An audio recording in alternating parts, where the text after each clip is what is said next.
Welcome to Ancient and Justified. MTV Party Zone Revisited.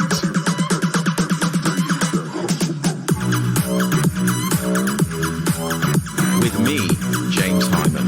And with me, Simone Angel.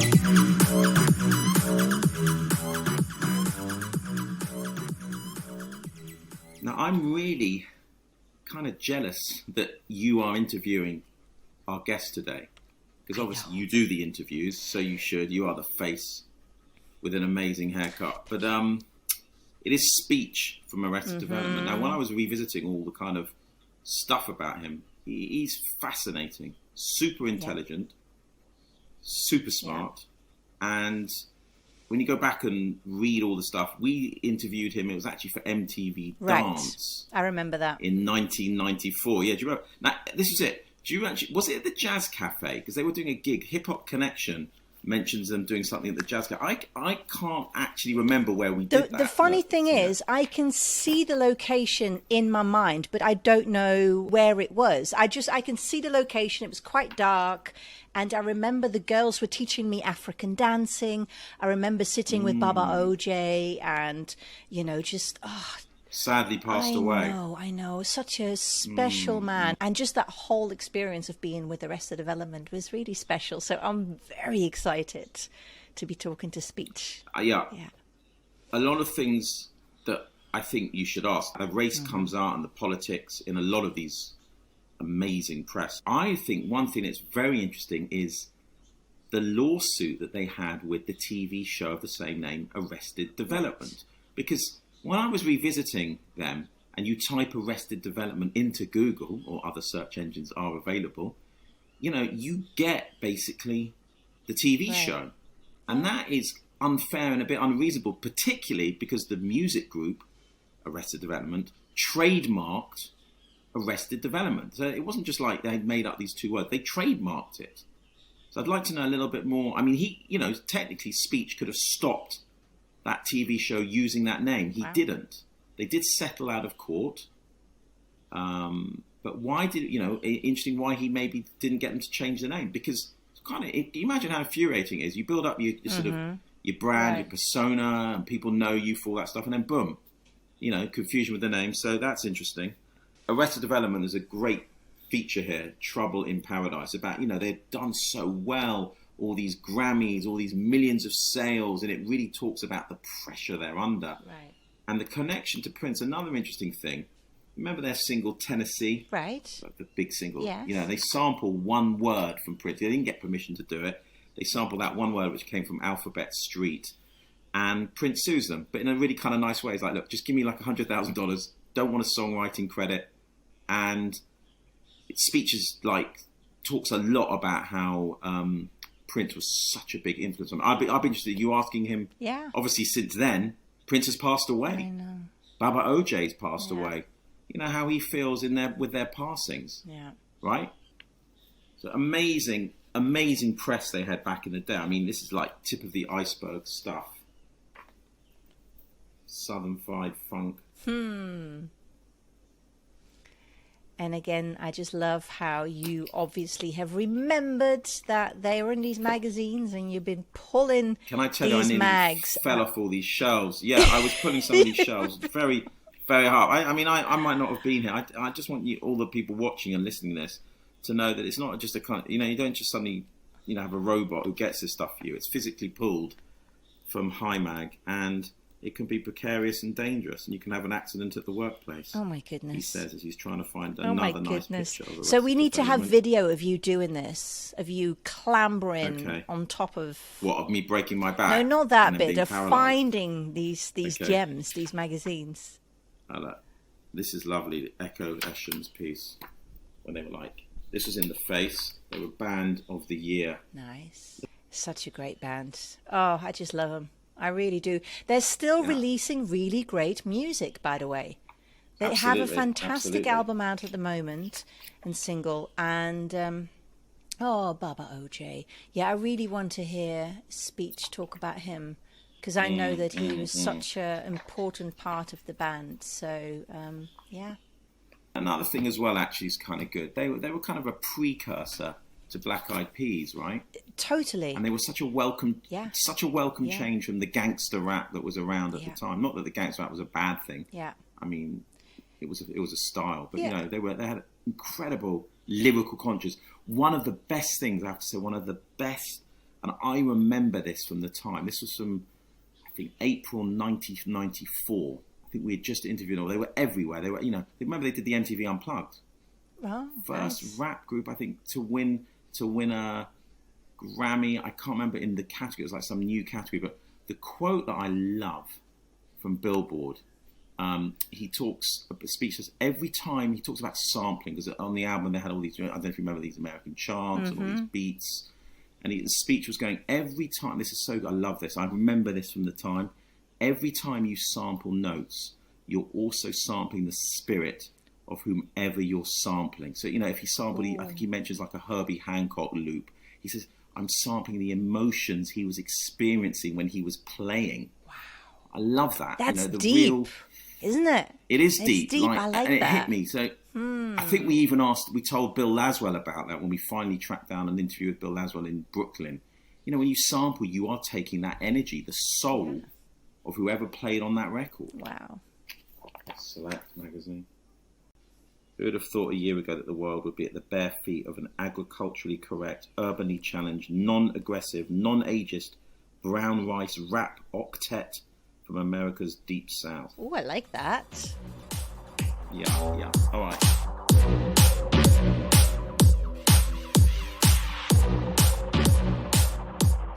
Today on the show, I've got a man here named Todd Thomas, better known to everyone, of course, as Speech. Speech from Arrested Development. Thank you so much for coming on the show with me. I'm so happy to have you here. Thank you. I'm really happy great to talk to you. It's really a pleasure. Yeah. It's been a long time. So James Hyman and I were trying to figure out when we last met, and we think it might have been in 1994 at the Jazz Cafe. We did a show called MTV Dance, and the thing I remember was just the warmth that I felt from the band, from Arrested Development, from all of you. It really stayed with me for the rest of my life. The girls were teaching me African dancing. Come on. I love that. I love it. Seriously? I love it. Yeah. I do. That's fantastic. And I remember talking to Baba Oje. That had such an impact on me. I mean, what a man. Yeah. Talk to me about Baba Oje. Baba Oje meant a number of things to me. First of all, he was the most experienced man as far as traveling throughout Africa that I knew at the time. Okay, so Baba Oje is a pretty big study here. So Baba was the type of guy that loved to hang with younger people. He was 57 when I met him. He was hanging with people who were, 18, 19. So that was cool because he would teach us things. He was willing to talk to us. He didn't sort of play us off as nothing, and he respected us. And so I love that about him. I didn't know it, but Baba was actually at my mother and father's wedding as the best man. So I had no clue. This was totally like me meeting him separately. We started talking. I wanted him to be in my rap group. And later he found out that I was Todd Thomas, and he said, "Oh, that's Pat and Robert's son." And so at first he told me, "No, I don't want to be in this rap group." Then he found out I was their son, and he was like, "You know what? I'll do it. I don't want to discourage this young little Thomas kid."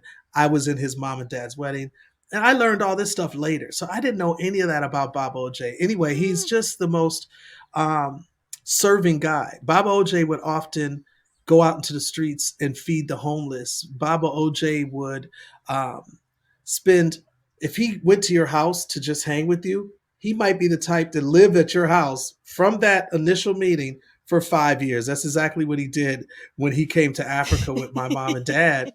Back when I was only 2 years old, they all went to Kenya to visit some family, and it wasn't his family, but my mom and dad came back to America 2 weeks later. He stayed for 5 years. He started traveling throughout Africa. He lived on the couch of my family members, but he's done that throughout his life. So like Baba is he's almost like a modern day hobo. before he passed away. And just a man of many wisdoms, African wisdom, street wisdom, life wisdom, Yes. served in the war. He was a military man. He was a banker. So he's just this wide wealth of knowledge and experience. So do you still, like when you're performing, do you still kind of feel his presence, especially when you perform in certain songs? Definitely. Yeah, I Do you do. still like have that feeling sometimes, or that memory? I do. And often, not just me and the group members often feel Baba's presence with us. And especially when we do People Every Day, there's this section, go Baba, go Baba, go Baba.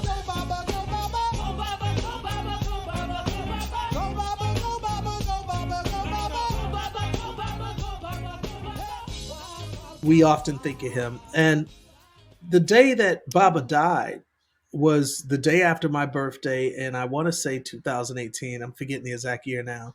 We were in Europe. We were in Paris, France. I found out that he had passed away right before a show, and my birthday was the day before. And the beautiful thing about Baba is I was with him about 2 weeks earlier because he was sick, and I happened to be in Milwaukee. I went to go visit him at the hospital, me and my queen, my wife. And so we got a chance to say our goodbyes and talk to him about 2 weeks earlier, but he lasted about 2 weeks, passed the day after my birthday. And that night we were in Paris, France. We did a show dedicated to him. We had a huge, beautiful slide presentation with his face and artwork and things that he's done on the screen. And it was just one of the most special nights of our career. And so, yeah, we often think it, often. Yeah. You know what really... So when I spoke to Baba Oje, I actually asked him, in hindsight, I now realize, a very rude question. And it was just pure ignorance on my behalf. I was this little, young, white Dutch girl, from the Netherlands. I did not really understand racism the way you guys did. And I asked him, I'm like, why are you guys always going on about being black? Why is that such a big issue? Now, at the time, he could have chosen to be offended. He could have talked down to me like, oh, you stupid little girl, but he didn't. He very calmly spoke to me, and it changed my perception completely, because he explained to me that with American history, even to this day, slavery only ended at this moment less than 160 years ago.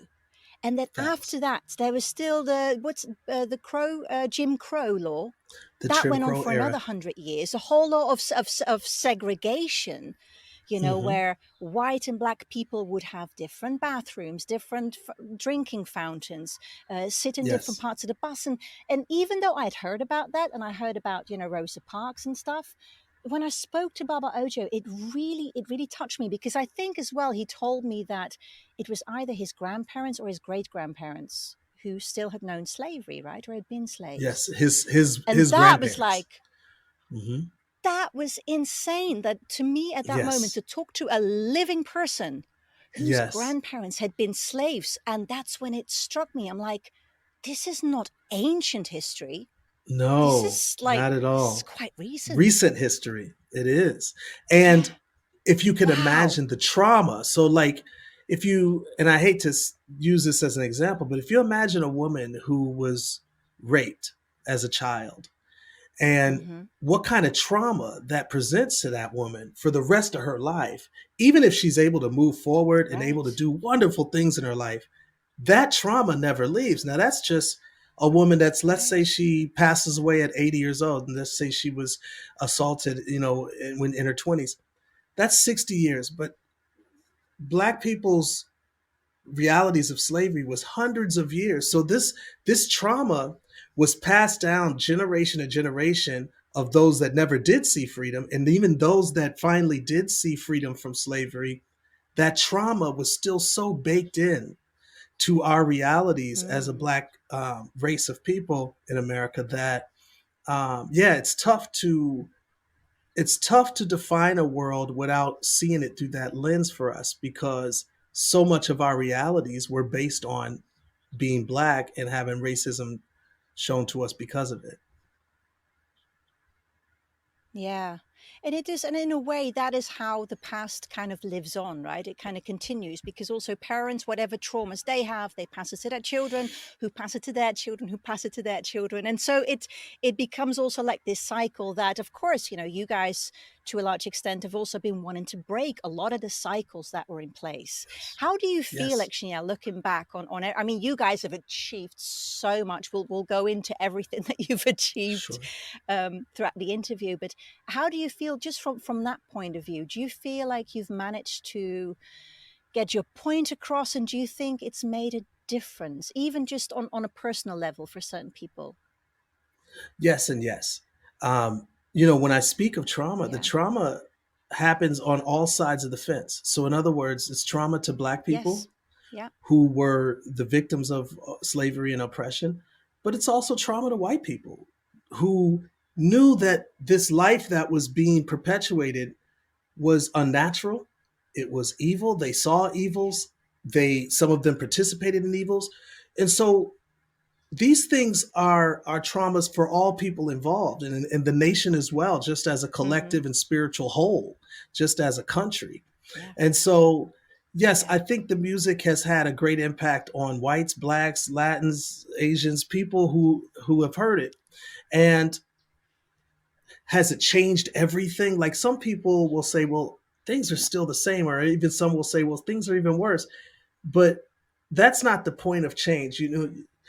When you try to make a change, you're making the change for the people around you and the people that you can impact. What happens in the future, none of us have control over. So I do know that the music is and has made a big difference in millions and millions and millions of people's lives. So it's something that we're proud of. And we continue to make music to this day. So we even still continue that mission. You make incredible music. I love, my goodness, I love the albums. So last year you actually released 2 albums. You released your own album, which was at the beginning of the year, right? So that was Expansions. Yeah, that was on the name Speech. And then, of course, with Arrested Development, you brought out at the end of 2021 For the FKN, For the Effin' Love. I love how you put effing in front of that. It just makes it stronger, right? Bang! Exactly right. Exactly right. I love that too. That's exactly why we did it. So it's It is a beautiful album. Thank you. I love how you've got little stories, little bits of spoken word kind of in between the tracks too, which is something you did way back when. And you're doing it now. And it seems that more artists are starting to do that again now in albums, right? To encourage people to listen to the whole album. Exactly. I've noticed that. For me, I come from a generation where the album was important. So this generation, I don't know if the album is as important to younger people, but with streaming, they're able to listen to a single here, make a playlist of their own, and it has nothing to do with necessarily the album of the artist. But for me, I come from a generation where the album was supposed to be a full experience, and it's supposed to take you on a ride from the start of the roller coaster ride, going up that hill, chink, chink, chink, chink, then you go down that hill, and then you go all through the loops, and then you come back to that home base, and chink, chink, chink, chink, just that slow, stop. And that's what this album is supposed to be, and that's how I approach this all the time. Yeah, and that's what it is. And it's your 15th album with Arrested Development, right? Is that right? I have no idea. Did I count that right? I've lost count. I don't even count anymore. Yeah, wow. I don't count. You've done. And the thing I find so funny, so your first album was 3 years, 5 months, and 2 days in the life off. And that was how long it took you guys to get the record deal, right? So isn't it funny how you went from that? And that was 30 years. That's 30 years ago. This year, went from 30 years. To then and then in 2021, there was a track that you did on Expansions called A Different World, right? Which you wrote after the insurrection of January the 6th. Followers successfully crashed the Capitol building, had congressional members all crawling helplessly. Police officers with terrorists, they taking selfies. Lord help me, I'm a black man that's double jeopardy. And that track you released in like the space of a week. So to go from 30 years ago, where it took you years 3.5 years to be able to release an album, to then a week. 1 week. Yeah. How crazy. It's absolutely insane. So tell me about It's this. So insane. how has this been? Surreal. So And it so oh yeah, it's just surreal to be able to use technology in that way. Like we didn't have that opportunity 30 years ago. So there was no way we were going to be able to release a record, not only in a week, in months. And so there was no way we could do a yeah. press story like we're doing now. Like that would even take weeks or months to get a press story out. So there was a lot more preparation for things. But with January 6th and my album Expansion, the album was finished. And when that insurrection happened, I wrote that song the night of the insurrection. I literally was bubbling with emotion, anger, fear, um, confusion, just a lot of different emotions. And that record to me had to express all of that. And so, yeah, it was very, very amazing to be able to put that out the week of it. Wow. So that must mean that you have a lot more control over everything that you do these days, right? So do you I like it? do. How has that been for you? The whole change of technology and that everything's kind of now in your own hands. You enjoy that? I do. It's a double edged sword, though. I have to be honest about Mm-hmm. how part of it I love. Like, you're right. I was able to release it in a week. But without that machinery, things are harder. I'm doing things independently. I'm up really Mm-hmm. late nights trying to work social media and expose a record. I'm having to hire various people to help me do things that normally the record label would have done for me. I'm having to, so Yeah. there's pros and cons to it. At the end of the day, I have learned to really respect it though. And I'll tell you the main reason why Yeah. is when we were on a major label, the problem with that was there was a machinery that the label possessed that could push the record to places that we never could get it.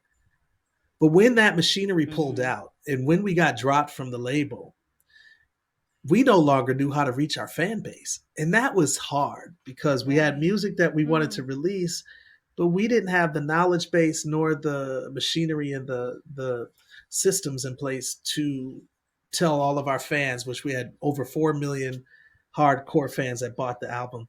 How do we tell them that I have a new solo album out? Or how do I tell them that I have, Right. this For the F and Love out? That's been a learning curve. I've got a few quotes actually that James took from different magazines that you've been in, different Wow. magazine articles from way back when. So he's taken little Okay. quotes. He's gonna read them out, and I would like to get your take on this. So first this. Okay. This is Vibe, August 1994. In 1992, it was real easy to be over Arrested Development. Tennessee was chosen Best Rap Video of the Year by MTV. The band won 2 Grammys, including the first Best New Artist Award ever to go to a hip-hop group. They won a Soul Train Music Award. They made every top 10 albums list known to mankind.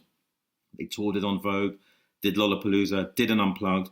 They were still beautiful, but they were also inescapable. So that whole thing, basically from 1992, things blew up so much. You guys became Yeah. so big. How did you experience that? Like, what was that like? What was that whirlwind? Well, I assume it was a whirlwind. What was it like for you? Well, it was an absolute whirlwind. It was very it was almost as if you were time traveling or um going to another planet. Like everything was so different than what it was prior to the record coming out. So like we're poor, we're very communal in the way we approached our music. We didn't talk a lot about business because we weren't making any money anyway. And we were very political oriented and trying to get a message out and not really in the midst of a music industry. So Atlanta had not blew up for hip hop yet. And so then a short time after, all of those things have changed. We're immersed into not just business, but big business. We're making a lot of money. We're traveling the planet where we've never traveled before. We're meeting industry people constantly. We're winning awards constantly. We're getting on charts all at the same time. All of this is new to us. And we're only 21, 22. The youngest member was probably 16, 17. Wow. So that's Ishi, Wow. our dancer. So you know, all of that happening simultaneously, it was like time travel. It just felt weird. It was just like one day is one thing, the next day is another, and it's like, wow, how to, Hmm. put it into context, how to navigate this was a huge, huge, huge challenge. And as far as what that quote said, I mean, there was a big backlash because all of this happened so quick, and you know, we weren't escapable at the time. We were everywhere, seemingly. It's funny Mm-hmm. because, like, if you were to look at that nowadays, we weren't hardly anywhere compared to what people could do now. Like, you know, a record nowadays could be all over the internet within 1 hour of its release. I mean, so it's interesting, but yeah, Yeah, but having said that, yes, all over the internet, but you don't get the how do I say it? Everything's like everyone's in their own little pockets, right? And you that's just go true. online and you Very find true. exactly what you like. Whereas back then, the whole Yes, world, everybody was looking at the same few acts that had been almost handpicked by the labels, and true. they were massive. And you guys just were part of that, rightly so, because I mean, your music was amazing, and it still is. But but like you were saying, so things have very very much changed, and things are a lot more, you're dealing with your fans much more directly. But Yeah. how is it hard for a band like yours, for instance, to survive financially like that way, where things are a lot more, everything's digitized, it's all just, people Yeah. stream their music. um there's not the big bucks anymore Extremely like there hard. was before, right? Not even Right. close. It's extremely hard. It's sometimes non-existent. So, our album is called For the F and Love. We did it really Hmm. for that. Like, we don't make money from music Right. anymore. None of these albums make any money. We spend Wow. more money on promotion than they do sales. And so, we make money on touring, but even that, I mean, it's with COVID being with us for the 2 years now, we we used to tour at least 60, 70 dates a year. During COVID, we probably did 4 a year. Huh. So, Wow. that's a sizable Wow. decline. And, so it's totally different. And so it definitely forces you to reassess why do you do what you do. Like, do I do it for the Right. money or do I do it for something deeper in the love of it? And this album is definitely a testimony to the love. Oh, I love that. Oh, I mean, not, I wish you were Yeah. making tons of money, but the No, I idea that get you you. I literally get are you. doing it for the love. Yeah, Yeah, that's beautiful. And it's actually a lot harder now for the next generation coming through. I mean, for you guys, very much your so. old songs are still being played on the radio, right? You still got the Yeah, publishing and all these things from way back when. But true. how is this? And I think there's actually a track on your album, right? What's it called? I Want You to Make It. Is that a track specifically for this next generation? Is that kind of what you're talking about in that song? I am. It's me and special guest King Crooked from Slaughterhouse fame. And well, I don't know what his verse is about, but I could tell just by being a fan of that verse that his is about any rhymer really trying to make it in this atmosphere today, right? As an independent artist and trying to get Hmm. to that Eminem level or that, Jay-Z level. My verse is particularly about a man that I met when I was in a jail. I did a special project where I went into a jail for 10 days and I wrote music with inmates. I documented it. I released a Wow. documentary called 16 Bars. While I was in that jail, there was a particular man named Teddy who unfortunately was addicted um, to drugs and was finding it very hard to stay sober, and he was finding it very hard to navigate his life as a grown man. So my verse is dedicated to Teddy, who is an Hmm. amazing MC, one of the most talented. Like, people that know Teddy would say he's like the modern day Tupac, but he's trapped in Wow. various toxic cycles in his life, and they're extremely hard to overcome. And I relate to that, and but it's talking about I want you to Yeah. make it. Yeah, I love how you really seem to see the soul of people, right? You obviously, and this is so apparent. I mean, you did the track Mr. No, what was it called again? Mr. Wendell, right? Mr. Wendell. Mr. Wendell. Was that the name of the track? Mr. Wendell, yep. Sorry. And then even the way you're talking about this man, this inmate, it's like you obviously, you're not just looking at people, oh, they're at high status, so I therefore want to be with them or learn from them. It's like, no, you seem to really go out your way to want to learn from everybody, all levels of society and all different statuses. I really appreciate that about you. Thank you. I appreciate you saying that. That is definitely my spirit. That's who I am. Yeah. And that comes back in your music. I don't think there's enough people saying stuff like that, but it's funny how in that same track you're actually there might have been the other guy who said you're too lyrical to make it on TikTok. That was the other guy, King Crooked. Yeah. And that's very real. Like, that's very real. Yeah. Wow. Because TikTok, is such a it's really primarily for another generation, and I think musically at least, lyrics don't really do well on that platform. It's more of a different type of thing. So I love words. I love Me too. the lyrics. I'm obsessed with lyrics. Yeah. It's such a shame. I want to play another quote for you. Let me see if I can find it. This one. This is from 94. He says, marriage is certain, but not soon. He's hoping for a son. I want to be a best friend to my child, he says. I want to be able to relate to my kid so that he or she knows they could come to me.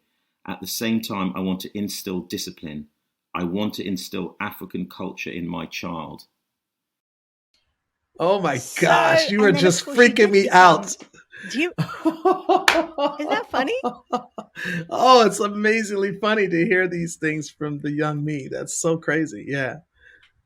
Wow. Oh, like time travel. Time travel. Yeah, There's it's the young like time you travel. talking about something that later happened. It did. You got married. You had 2 children, right? 2 kids. A boy first, and actually. A girl.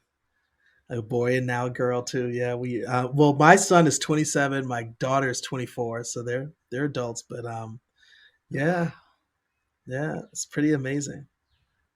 And it's funny, like listening back to that. I think those things I did do, like all of them. My son and I are great friends. He does come to me and his mother, in his hardest times, and he does trust us.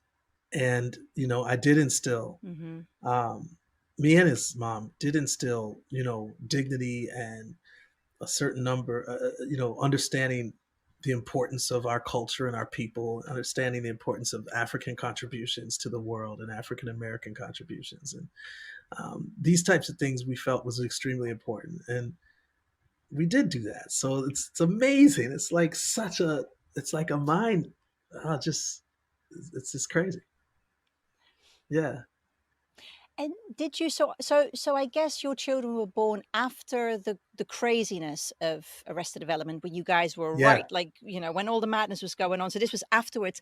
So were you happy that your children were born after that? Because for me personally, my children were born when I moved to Belize, away from showbiz, away from all that kind of stuff. And I really liked that, because I saw so many celebrities who have to parade their kids, in Hello Magazine, in the nursery when the baby is born, and then that they're kind of sharing a whole private family life with the world. And I never would have wanted to do that. So how did you feel? Because you obviously, your kids also came a little bit later. Were you happy about that? Very much so. Yeah, I'm glad that it happened after all of that. But they got to reap a lot of the benefits, and probably the best part of the benefits. So like they weren't born during the most confusing time that I was just describing to you, where it's like all of this stuff's going on, it's topsy-turvy. Excuse me. They were born after that, but got to reap the benefits of being able to travel with me. So like me and my queen, in order to maintain our marriage, I decided to teach her road management. So she wasn't in the music industry at all. I taught her how to be a road manager and to be, around me. And at that time I was struggling with infidelity. So, I wanted to be a great husband and a great friend and a man that stuck to what I promised to her. And so I said, well, if you're with me, it will help change my whole culture of what I'm used to when I'm on the road. So early on, I did teach her that. She came on the road with me when we had children. Soon after, they would start coming on the road here and there. And it was great because they got a chance to see their mom and dad in a natural environment, but it wasn't the crazy stuff of the early 90s. And yet we were touring all over the place. I mean, we were in South Africa, Europe, Canada, America. So they got to see the world too, Asia, and it was great. It had a lot of positives. And the track Never Had Your Back, which I love, by the way. Thank you. So that's dedicated to your kids, or specifically your daughter? Yes, or my daughter. Yeah. In particular. Of course, it's dedicated to women, Black women in particular, but my daughter even more particularly because, she's growing up in an era that she doesn't remember. Well, I taught her these things, but in general, there's no recollection of the times in hip hop where there was such diverse content.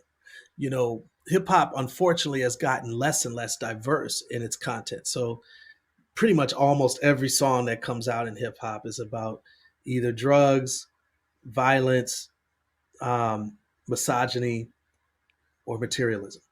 And I literally mean that. So be 4 topics. And so she was raised on that, just not by us, but by nature of just being a human being in America. So throughout her youth, we were constantly having to sort of repivot her to have understanding of how valuable she was. Because if you looked at the music videos and things that were extremely popular, the women weren't valuable at all. I mean, it was a one man to every 20, 30 women. The women were only known for their bodies and weren't known for their minds or contribution to anything other than sex. And the men were blatant about, I'm not here to have sex. I'm not here to make love. I'm here for sex, I should say, and not here to make love. There's nothing to this. You're frivolous. There's one of me and 1,000 of you. These are rap lyrics that I'm quoting, but it's like, this is the atmosphere that any daughter, but my daughter in particular, this is what she's digesting just by being alive and listening to music. So, I felt the need to write something different. You're not a bitch, you're not a vixen, you're not a trick bitch, you're nobody's quick fix, America's never had your back, no. You're not a trap queen, a stripper lap dance queen, white boy fetish thing, melanated black queen, highest name, America's never had your back, no. What did she think when she heard it? It's funny, like, I don't even know. She has literally never told me what she feels about that record. And my daughter, by nature, she loves to come to our shows, but she's not an Arrested Development fan in any real way. Like, she doesn't really listen to us, and she doesn't, but she loves the live experience. And I think she does, like, her and my son love coming to our shows. Yeah. But it's not because they're necessarily fans. I think it's just, Dad's doing a show. Let's go, and it's just, they like being out and having a fun time. But it's funny how that works. How can you possibly be a fan of your parents' work? It just that wouldn't quite work, would it? But I'm sure they're incredibly proud. There was a few things actually, some past things. There are a few past things that happened way back that I still wanted to ask you about. Sure. Is it true that when you guys, so when you did the track Tennessee, you sampled Prince? Is it true that Prince did sue you, but he sued you in kind of like almost like quite a cool way, where he just said, okay, just give me a flat fee for using the sample, but I won't take any of the writing credits, publishing? Is that true? That's very true. He didn't sue though. He just simply had his office call mine, and he said, it was the day that our record went from number 3 on the pop charts to number 4. And it was going down, and we got a call, and he basically said, you're using my sample. And instead of me owning the song, instead of me, suing and getting lawyers involved, I want $100,000 and it was the word Tennessee. That's what I sampled, and we paid it. Yeah. And he didn't own the song. He didn't take it off the shelf. I'm not going to say though at that time that I didn't feel slighted. I was like $100,000 for a word. Right. I didn't get it back then. I thought it was like so ridiculous. And but the song by then even had made millions of dollars. And so later I got it. And when I met Prince in person, I totally got it by then. And I'm a huge Prince fan regardless. The whole time I was a Prince fan. So yeah. Prince wasn't big on sampling. It took him quite a while to embrace sampling and to embrace hip hop. I think Chuck D had a lot to do with Prince finally embracing hip hop. Another thing, so there was another lawsuit. This was about the TV show Arrested Development, because you had already trademarked the name back then, and then the TV show came out. And you dropped the case. So there was some kind of something that got settled out of court. In hindsight, do you regret that you didn't fight that harder? Well, it was an interesting situation. Very interesting, because I found out about that TV show the night it was premiering. So it was already out. I found out about it by watching the Super Bowl on Fox, the network Fox. And after the Super Bowl, they were going to premiere this TV show called Arrested Development. So I'm watching the Super Bowl, and me and my wife and our friends, we're all watching it, and we're like, what? They're doing something about us after the show? That's really cool. That's crazy. I don't know anything about it, though. And the sports commentators on the Super Bowl were talking about us, the group, and they were saying, so what is this? Is this about the group Arrested Development, Tennessee, people every day? And they were saying, yeah, I guess so. I don't know what it is. And so they didn't know what it was either. And that totally made our case. So when we did take them to court for taking the name, the whole point of a trademark is not to confuse the marketplace on what this product is and who, what it is. So it was very clear, especially in the beginnings, that the TV show was totally stepping on already existing trademark and a very publicly known brand. So we did go to court and we did fight them.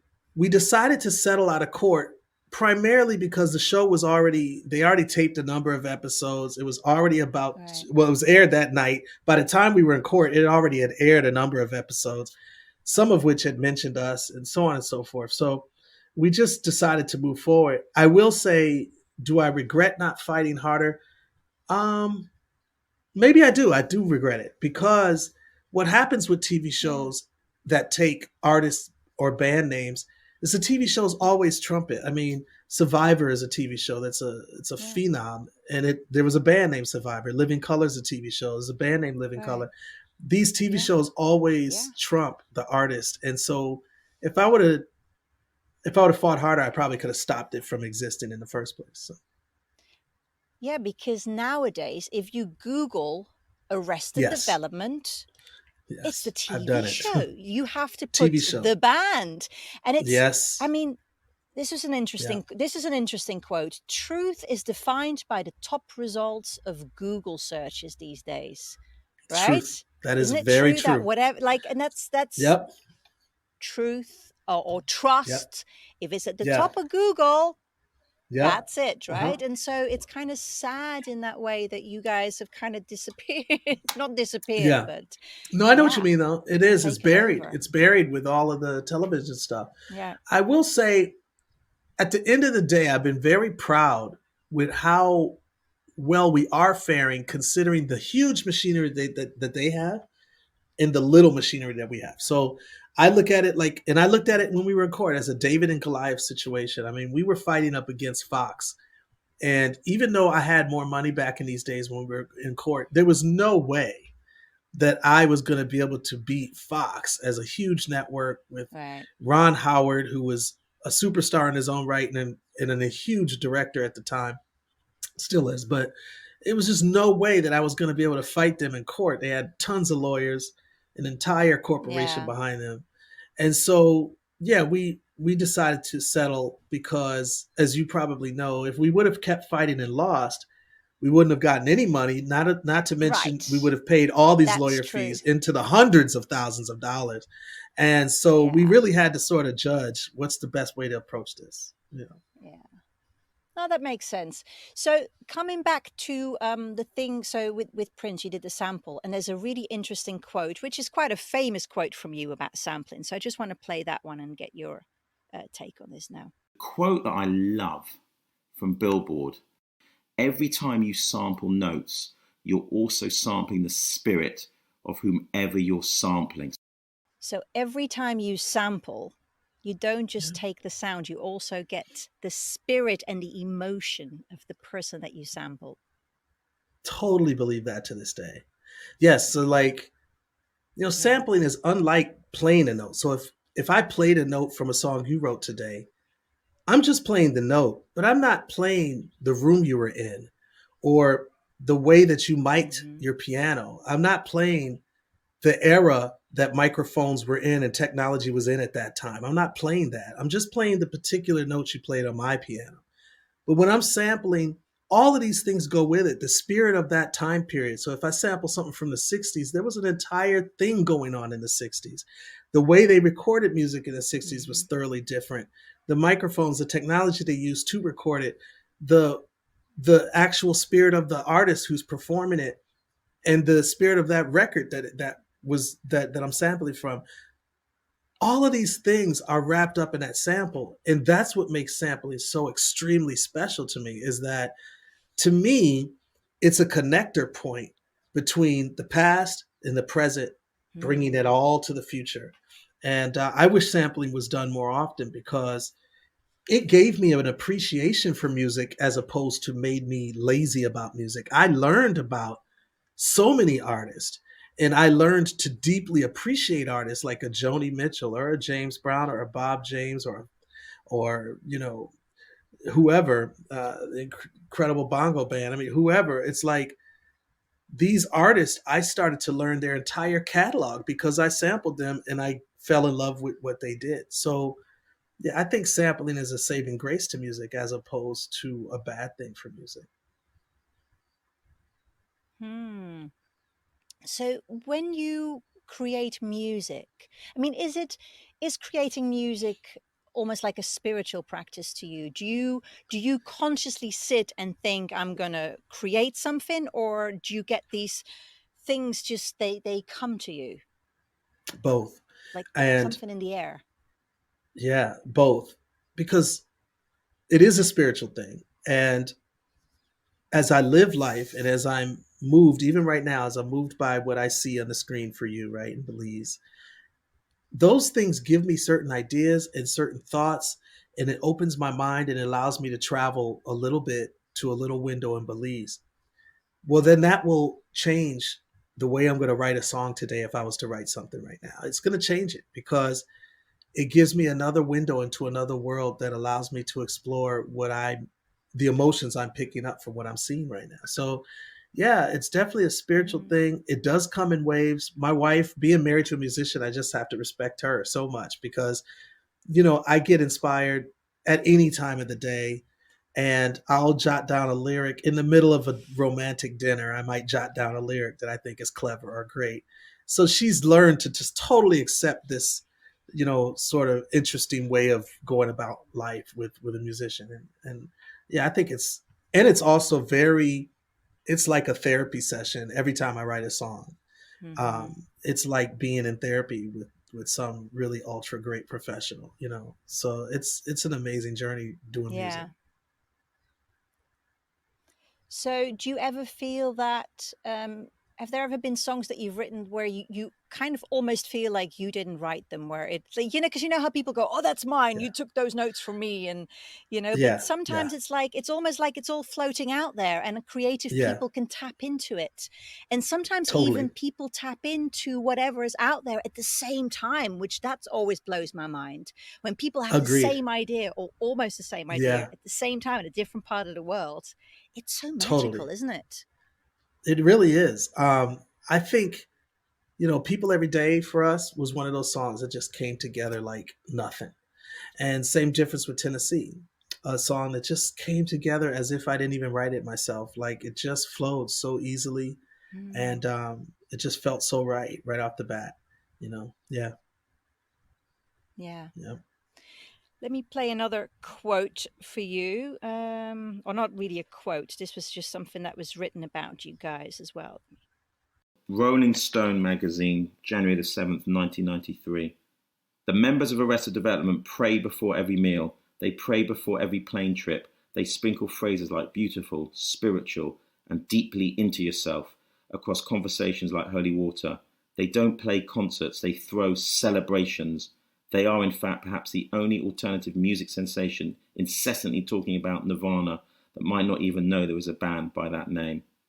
I think God has really guided the group in the direction he wanted it to go in, says Speech. Yeah, that's amazing. So is that accurate?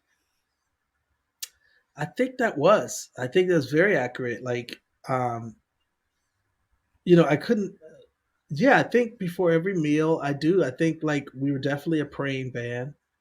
I don't think though that we were very religious. Like during that time period, I wasn't practicing any particular religion, and I believed in God. I do believe that God guided us, and especially knowing the history of how our first single came about with my grandmother passing, and she's from Tennessee, and then my brother passing that same week, and the last place I saw both of them was in Tennessee. And then I wrote the song, and Baba Oje being a friend of mine, and I found out he was in my mom and dad's wedding as the best man. Like these types of things were just, you could tell that somebody was arranging things beyond what my understanding was as a leader of the group. And that's why I felt like, we were being guided. The journey was so weird and so surreal that it definitely wasn't just us pulling strings. But you said you weren't necessarily religious, because I wonder, like, would your image of God be like, this white dude with a long beard sitting on a cloud telling us what we can and can't do? And because to me, I can't relate to that. I can relate to God, but I cannot relate to this jealous, angry white man sitting on a cloud. And so, I mean, is that the God of your understanding? I guess not, right? Not at all. Yeah. No, never has been. To be honest, never has been. The whole white man in the chair, or somewhere up in heaven, never related to me. It never felt right to me. And even the white Jesus, the blue eyes, blonde haired Jesus, quiet as a lamb, never appealed to me. And then when I started reading scriptures, it became obvious that none of that is true. I mean, the scriptures make that very clear. So, so no, it never was that. When I formed a relationship with God in a non-religious way, when I was a kid, my mom and dad worked a lot. And so my brother was 7 years older than me. So he was always in a different chapter in his life. So me and him never got to hang a lot because, if I was 10, he was 17 and he was dating girls and I'm just liking, hot rod cars, playing with little toy trucks. So we were always in different stages in life. So I was alone a lot. My mom and dad worked tons and were out and about. And so I was by myself a lot. And in my school that I used to go to, I used to walk about a mile to school and a mile back by myself. And this is at age 7, 8, 9, 10. So I would pray to God a lot for safety and to hope that nobody stole me or nobody, harmed me in any way. And every time that I was successful in going to and from, I would thank God. And so this idea of God looking out for me was something that I particularly formed early on, but it had nothing to do with at the time going to church or, believing in this particular religion or that particular. It just was a relationship that I had. So it was very personal. Yeah. Yeah. I've got the same thing. I mean, to me, it's like, people have just come up with this personification of God, but the personification is not a personification that everyone can relate to. I mean, for me, to me, if I can imagine a God, it would be a woman. if we look about There you go. creating Yeah. life and caring and Sure. loving, to Yeah. me, that's more Yeah. a woman than a man. So the whole Yeah. patriarchy is really the thing that puts me off, and Sure. it's kind of a shame. But yeah, Yeah. so I think we're a lot more on those same lines, where it's something you can gain strength out of it, but not necessarily Yeah. part of an organized religion. On your album, For the FKN Love, you Yeah. released you have a track called Be Refreshed, and that kind of Yeah. echoes the sentiment again of Aching for Acres, right? Which was a track on Very much. how was the album called again? Zingalamaduni. Yeah. Zingalamaduni. Right. So on both those tracks, you were talking about owning land and wanting to Hmm. farm and all this stuff, and this is what you ended Yes. up doing, right? Very much so. Tell me Yeah. about your I farming. live. Sure. So I don't farm, but I do live on 11 acres of land. And, we have planted at certain times. Our schedule doesn't allow us to do it as much as we would want because we tour and then we're gone and so on and so forth. We don't have like a big staff or anything in our home to help us do things. So, but owning land, owning property, working with nature is something that I deeply, deeply believe in. And have been doing for the last, I guess, 26 years, 27 years. So, yeah, it's been amazing. Um, the song Acre for Acres is talking about owning land and having property um, because, at the time, hip hop was glorifying getting the next Jeep or the car or, a gold chain or whatever. And my sentiment was no, get some land because there's a finite amount of land in the world and there's an infinite amount of material things that you can get. They come and they go. Yeah. But get some land and it's a way to have more power in your community. It's a way to be able to self-sustain and grow things and you could be quote unquote poor monetarily, but if you have land in a place to grow things, you're not as poor as you think because you're rich with resources and things that you can grow and share with your community. And that's what Be Refreshed is about. It's almost like a communal, you know, I refresh you, you refresh me, and we work together and we grow wealth together by sharing things. And wealth doesn't necessarily have to mean just money either. It can be the things that you would buy with your money, so foods and so on and so forth. So I love it. So, and then finally, mankind, Homo sapiens, we've been making music like from the beginning yeah, of time. Like some of the oldest artifacts that have been found, human artifacts, have all been musical instruments. Everywhere in the yeah, world through all time, people have made music. But it was interesting how really in tribal communities there really wasn't a difference between those who created the music and those who listened to the music. Everybody was creating together. It was a communal thing. Everybody made hmm, music. And it's really now in yeah, our society where you've got the ones who make the music and the ones who listen.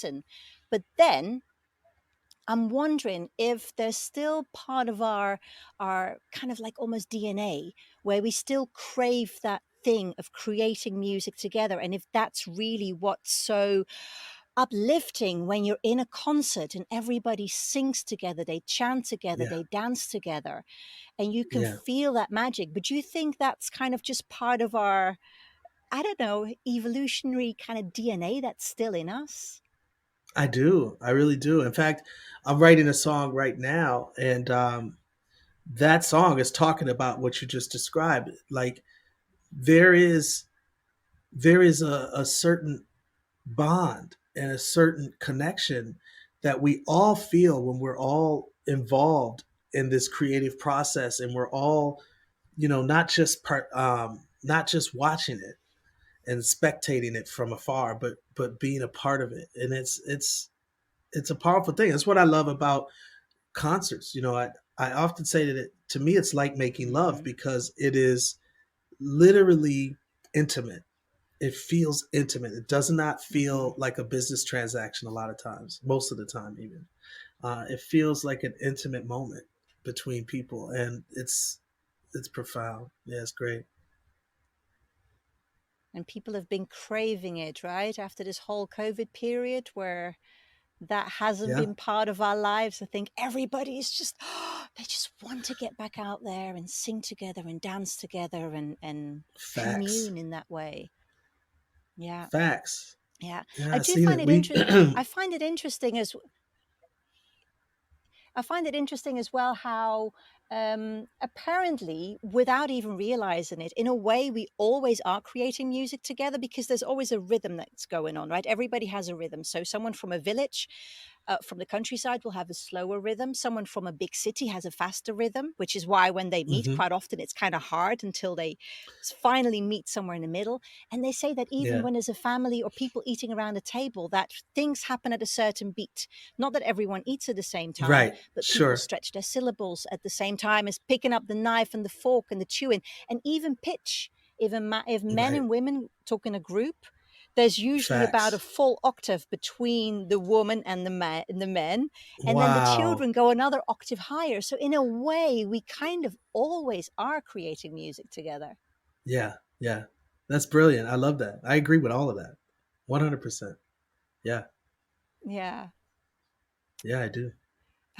Music. It's the best thing, isn't it? It is. It's What a powerful too. blessed It's just life so to be powerful. able to yeah, and to spend your Yes. whole life doing this Yeah. amazing thing. Yeah. Agreed. You have no arguments here. Yeah. Yeah. Oh, well, thank you so much. Thank you for all your wonderful music. Thank you for your beautiful lyrics. Thank you for your insight. It's Thank been an you. Yeah. absolute joy listening to you way back when and still today. Never stop. Thank you so much. I appreciate this interview. It was fun. You did a great job. Oh, thank you so much, Speaks. Thank you. Wonderful.